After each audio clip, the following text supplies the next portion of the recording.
ರಾಯ್ ಕೇಸ್ನ ಹಿಂದೆ under world honey trap link, Dubai ನಂಟು ದಿಗಿಲು ಹುಟ್ಟಿಸಿದ್ದ ಅನುಮಾನ. ಕಾನ್ಫಿಡೆಂಟ್ ಗ್ರೂಪ್ ಅಧ್ಯಕ್ಷ ಡಾಕ್ಟರ್ ಸಿಜೆ ರಾಯ್ ಪ್ರಕರಣದ ಸುತ್ತ ಹಲವು ಅನುಮಾನಗಳು ಹುಟ್ಟಿಕೊಂಡಿವೆ. ಕೇಸ್ನ ಹಿಂದೆ ಅಂಡರ್ ವರ್ಲ್ಡ್, ಹನಿ ಟ್ರ್ಯಾಪ್ ಮತ್ತು ಭೂ ಮಾಫಿಯಾದ ಬೃಹತ್ ಜಾಲ ಅಡಗಿದೆಯೇ ಎಂಬ ದಿಗಿಲು ಹುಟ್ಟಿಸುವ ಅನುಮಾನಗಳು ಕಾಡತೊಡಗಿವೆ.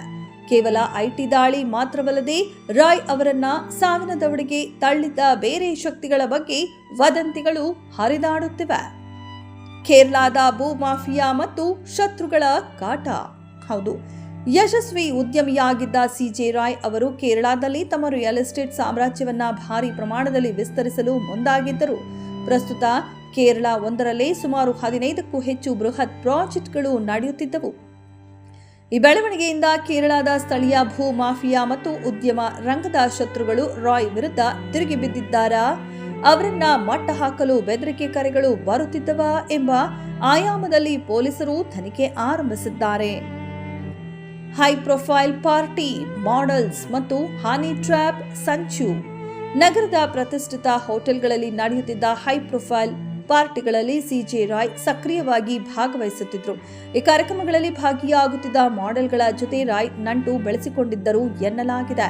ಇದೇ ಸಲುಗೆಯನ್ನ ಅಸ್ತ್ರವನ್ನಾಗಿ ಮಾಡಿಕೊಂಡ ಯಾವುದಾದರೂ ತಂಡ ರಾಯ್ ಅವರನ್ನ ಟ್ರ್ಯಾಪ್ ಮಾಡಿತ್ತೇ, ರಾಜಕೀಯ ಪ್ರಭಾವ ಬಳಸಿ ಅವರನ್ನ ಬ್ಲಾಕ್ ಮೇಲ್ ಮಾಡಲಾಗ್ತಿತ್ತೇ ಎಂಬ ಅನುಮಾನಗಳು ಹುಟ್ಟಿಕೊಂಡಿವೆ. ಈ ಬ್ಲಾಕ್ ಮೇಲ್ ತಂತ್ರದ ಭಾಗವಾಗಿಯೇ ಐಟಿ ದಾಳಿ ನಡೆಯುವಂತೆ ಸಂಚು ರೂಪಿಸಲಾಗಿತ್ತೆ ಎಂಬುದು ಸದ್ಯದ ದೊಡ್ಡ ಪ್ರಶ್ನೆ.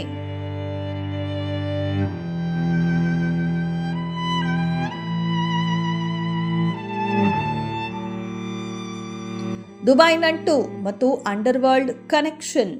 ಉದ್ಯಮ ವಿಸ್ತರಣೆಯ ಉದ್ದೇಶದಿಂದ ಸಿಜೆ ರಾಯ್ ಆಗಾಗ ದುಬೈಗೆ ಪ್ರಯಾಣಿಸುತ್ತಿದ್ದರು. ಅಲ್ಲಿ ಅಂಡರ್ ವರ್ಲ್ಡ್ ಶಕ್ತಿಗಳ ಜೊತೆ ಸಂಪರ್ಕವಿತ್ತೇ ಎಂಬ ಆತಂಕಕಾರಿ ವಿಷಯ ತನಿಖೆಯ ಹಂತದಲ್ಲಿದೆ. ದುಬೈನಲ್ಲಿ ಯಾವುದೋ ಪೇಮೆಂಟ್ ವಿಚಾರವಾಗಿ ಅಂಡರ್ ವರ್ಲ್ಡ್ ಮಂದಿಯೊಂದಿಗೆ ರಾಯ್ ಕಿರಿಕ್ ಮಾಡಿಕೊಂಡಿದ್ರು ಎನ್ನಲಾಗ್ತಿದೆ. ಈ ಕಿರಿಕ್ ಬಳಿಕವಷ್ಟೇ ಅವರು ದುಬೈ ಕಡೆಗೆ ಮುಖ ಮಾಡದೆ ಸಂಪೂರ್ಣವಾಗಿ ಬೆಂಗಳೂರು ಮತ್ತು ಕೇರಳದಲ್ಲಿ ನೆಲೆಯೂರಿದ್ದರು. ಆ ಹಳೆಯ ಹಗೆತನ ಎಲ್ಲಿಯೂ ಮುಂದುವರೆದಿತ್ತೇ ಎಂಬ ಪ್ರಶ್ನೆಯೂ ಕೂಡ ಸದ್ಯ ಕಾಡಿದೆ. ಬೆದರಿಕೆ ಕರೆಗಳು ಮತ್ತು ಮಾನಸಿಕ ಹಿಂಸೆ. ಸಿಜೆ ರಾಯ್ ಅವರಿಗೆ ಕಳೆದ ಕೆಲವು ದಿನಗಳಿಂದ ನಿರಂತರವಾಗಿ ಬೆದರಿಕೆ ಕರೆಗಳು ಬರುತ್ತಿದ್ದವು ಎಂಬ ಮಾಹಿತಿ ಪೊಲೀಸರಿಗೆ ಲಭ್ಯವಾಗಿದೆ ಎನ್ನಲಾಗಿದೆ. ಅತ್ತ ಅಂಡರ್ ವರ್ಲ್ಡ್ ಹಿಂಸೆ, ಇತ್ತ ಹನಿ ಟ್ರ್ಯಾಪ್ ಭೀತಿ ಮತ್ತು ಭೂ ಮಾಫಿಯಾದ ಒತ್ತಡ. ಈ ಎಲ್ಲಾ ಸಂಕಷ್ಟಗಳನ್ನು ಏಕಾಂಗಿಯಾಗಿ ಎದುರಿಸಲಾಗದೆ ಕೆಟ್ಟ ನಿರ್ಧಾರ ತೆಗೆದುಕೊಂಡಿರೋ ಶಂಕೆ ಪೊಲೀಸರನ್ನ ಕಾಡಿದೆ. ಇನ್ನು ಕುಟುಂಬಸ್ಥರಿಂದ ಮಾಹಿತಿ ಸಂಗ್ರಹವಾಗಿದೆ. ಹೌದು, ಸದ್ಯ ಪೊಲೀಸರು ಸಿಜೆ ರಾಯ್ ಅವರ ಕುಟುಂಬದ ಸದಸ್ಯರನ್ನ ಸಂಪರ್ಕಿಸಿದ್ದು ರಾಯ್ ಅವರಿಗೆ ಬರುತ್ತಿದ್ದ ಬೆದರಿಕೆ ಕರೆಗಳು ಮತ್ತು ಅವರ ಮಾನಸಿಕ ಸ್ಥಿತಿಯ ಬಗ್ಗೆ ಮಾಹಿತಿ ಪಡೆಯುತ್ತಿದ್ದಾರೆ. ದುಬೈ ವ್ಯವಹಾರ ಮತ್ತು ಕೇರಳದ ಪ್ರಾಜೆಕ್ಟ್ಗಳ ಬಗ್ಗೆ ಪೊಲೀಸರು ಹೆಚ್ಚಿನ ಗಮನ ಹರಿಸಿದ್ದಾರೆ. ಐಟಿ ದಾಳಿ ಒಂದು ನೆಪ ಮಾತ್ರವೇ?